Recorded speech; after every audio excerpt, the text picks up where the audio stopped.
काम कर रही थी, तो इनका एक ये था कि भाई पूंजीपतियों को ही वोट का अधिकार होना चाहिए,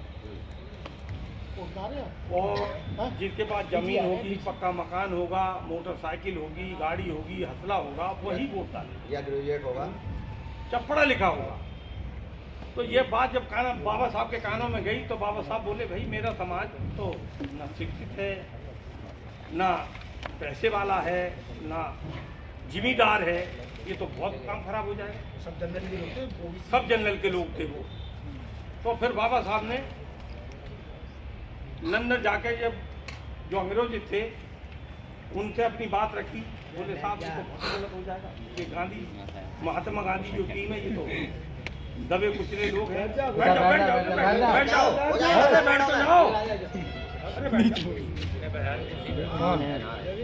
यार, मुझे तो बाबा योगी समझ जब वो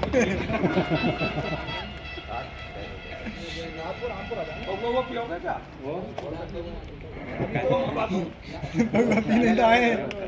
अच्छा चलो अब जाओ।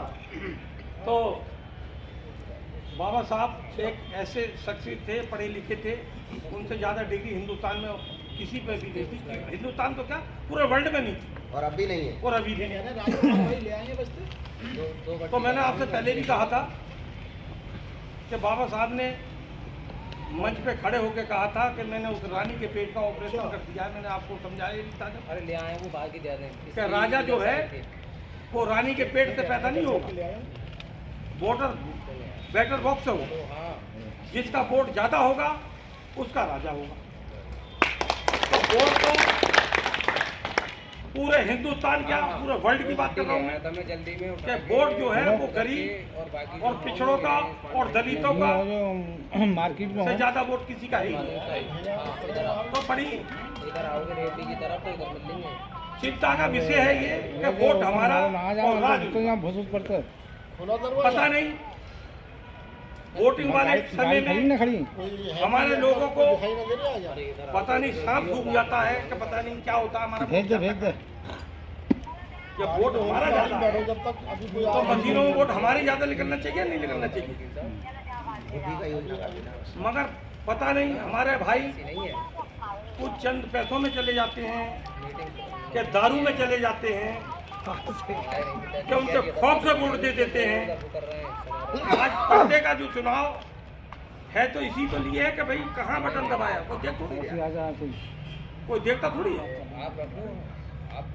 अगर कहीं दबाव में भी हो तो गांव किसी का और खाओ किसी का। जब अगर जो आदमी सत्ता में है और उसने 5 साल हमारा खून पिया है, हमारे हकों को खाया है, तो अगर उसके साथ अगर हम गद्दारी कर दें तो कोई गुनाह नहीं है। और मैंने आपसे एक बात फिर कही कि नमाज पढ़ने से और रोजा रखने से पाप कम नहीं होते हैं, वो पाप कम होते हैं जो अनजाने में हो जाते हैं। अगर आप जब नमाज पढ़ रहे हो और गुनाह कर रहे हो तो वो गुनाह ना तो खुदा माफ करेगा ना गंगा जी माफ करेंगे, कोई देवता उन्हें माफ नहीं करेगा। देवता वो गुनाह माफ करता है जो आदमी से अनजाने में हो जाता है। और कथा भंडारे नमाज रोजे ये उसी लिए होते हैं कि ऊपर वाले हमें माफ कर देना और गुनाह से माफ करना कि जो गुनाह हमसे अनजाने में हो गए हों उन्हें माफ कर देना। मगर गंगा नहाने से अगर आदमी तर जाता तो सारे धीमर तो स्वर्ग चले गए।